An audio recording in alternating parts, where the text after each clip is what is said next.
Hello, this is Britt Caswell with another example video.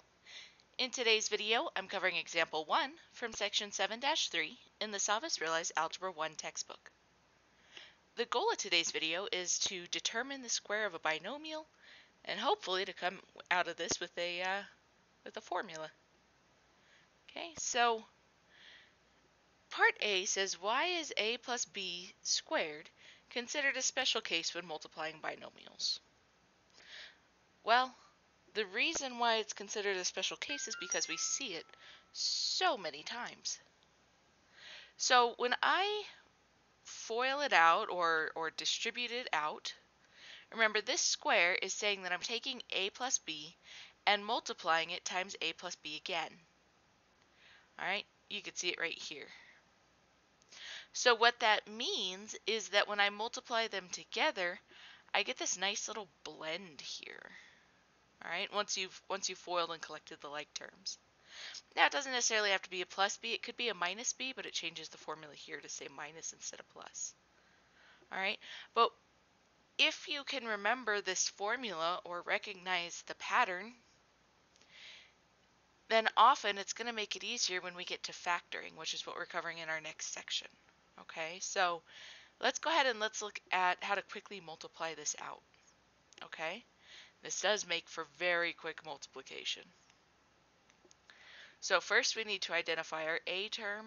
Alright, my a in this case is 5x, and our b term in this case is negative 3. Alright, so here's what I'm going to do.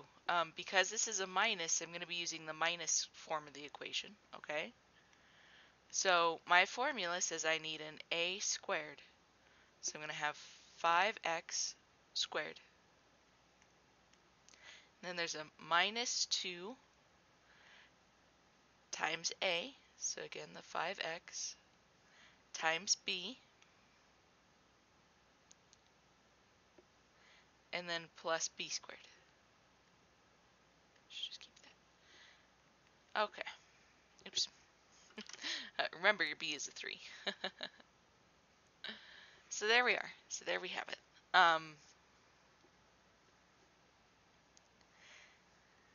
So now that I've done that, now all I have to do is actually do this little bit of multiplication, and I have already created the product. I don't have to use the distributive property. So here, 5 squared is 25, and x squared. 2 times 5 is 10, times 3 is 30, so minus 30x, and 3 squared is 9. Alright, so knowing that off the top of my head, using this formula, I could have factored this using mental math, which is kind of nice.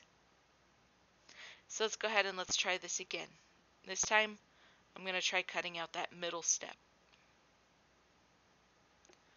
Alright, so here we are. So the first term is a squared, right? So 3x squared would be 9x squared. Now this middle term, it's 2 times a times b. So 2 times 3x is 6x, times 4 is 24x. And then we add a b squared on there, so plus 16.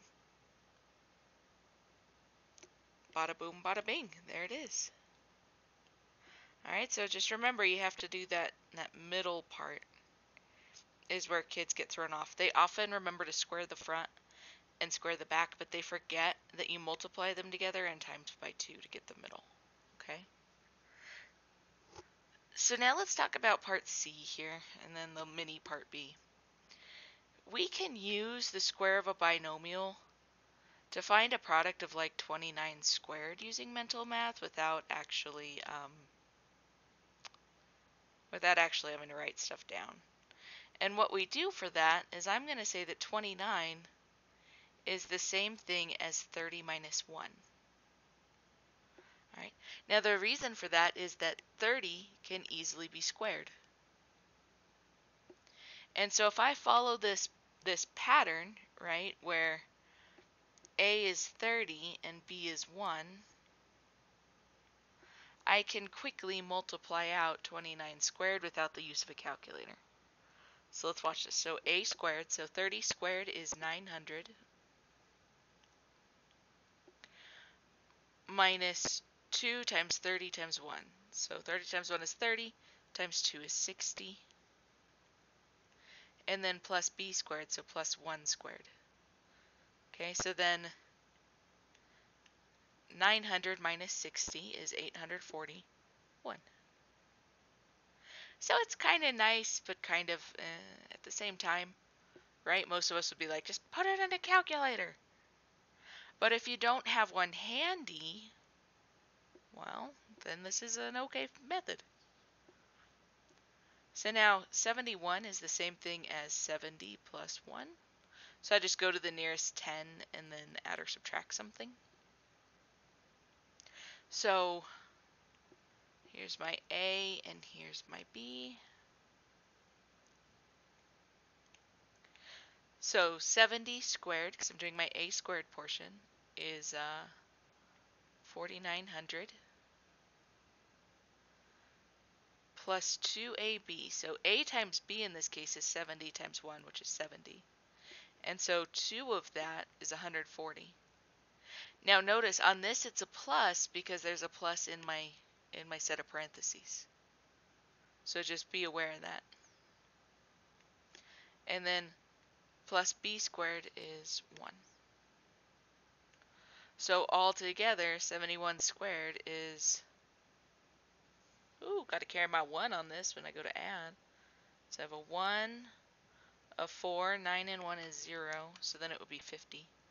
So 5041.